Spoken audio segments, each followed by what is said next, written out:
It's not possible. You already gave them all your information. They have your underwear size, guys. They know who you is.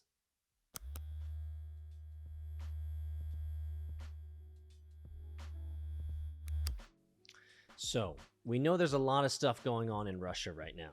And there's a lot of talk about crypto's involvement and how it all works out.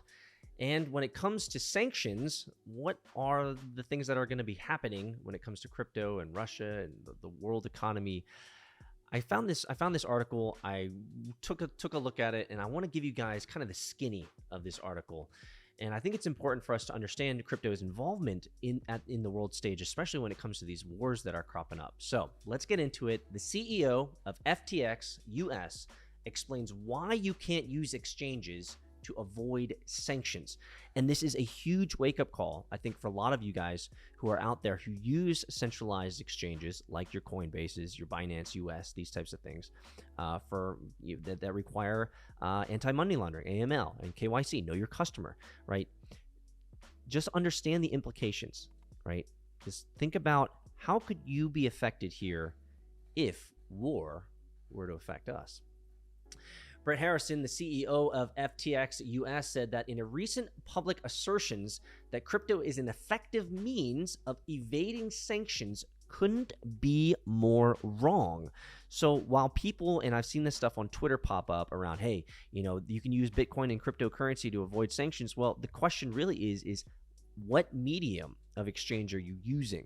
Are you using cryptocurrency, but you're using it through a centralized exchange? Did you do AML, KYC? Right? Maybe it's not as safe as you thought.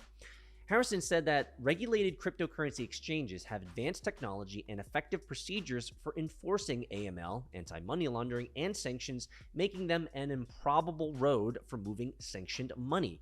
Guys, for those of you guys who have been around, especially listening to me for the last 5+ years, you guys know we've talked a lot about this stuff, a lot about this.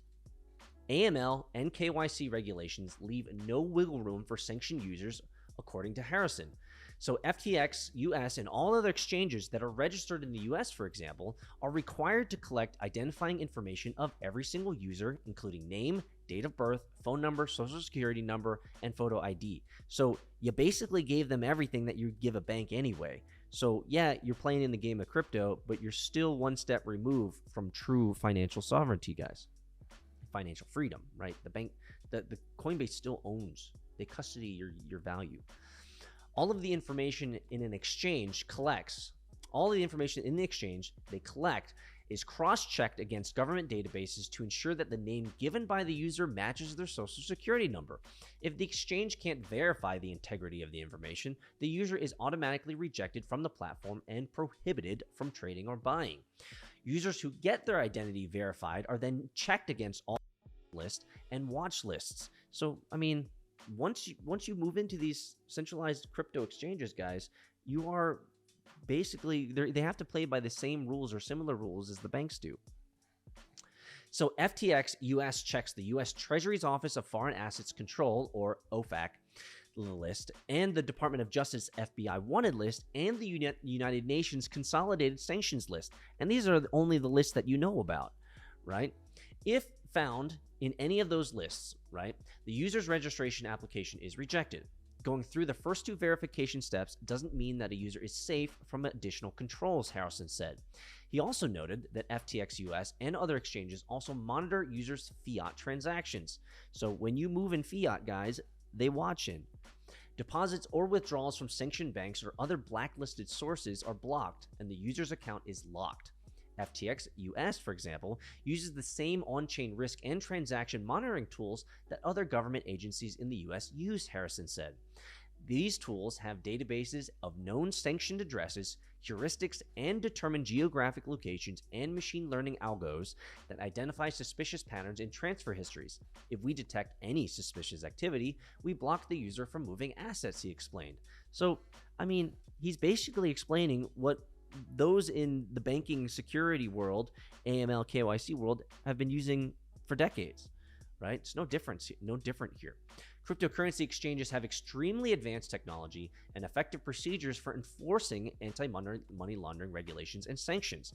When combined with the transparent nature of blockchain technology, this means that using centralized, regulated cryptocurrency exchanges to move funds undetected is an impossible task, my friends. It's not possible. You already gave them all your information. They have your underwear size, guys. They know who you is.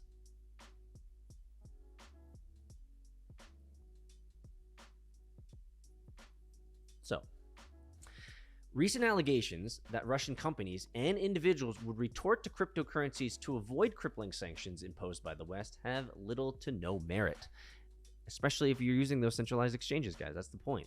Even if they were to use, for example, let's say decentralized exchanges, unregulated OTC or over-the-counter desks, or even peer-to-peer transfers, the movement of a large amount of funds on the blockchain would alert both the industry and the authorities, potentially leading to a downward market move that would reduce the value of the transfer. Guys, the point is that there's a lot of bad information that's coming out about Russia, Ukraine, all that stuff. You guys know I don't like to talk politics on this channel. I'll never talk politics on this channel, but only in the intersection of crypto, though, right?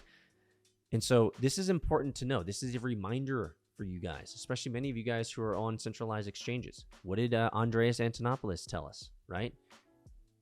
Ain't your keys, ain't your beat, right? If you don't have the keys to your wallet, then it ain't your beat. So remember, in times of strife. Now, are we having a great run-up because of the war? Yeah, well, because war is profitable for many things. But this is just a reminder, guys, that at the end of the day, you don't hold your value if you're using a centralized system. Let me know in the comments, guys, your thoughts. What's going on? Hit me up. I'm in my garage again, as you guys can clearly see.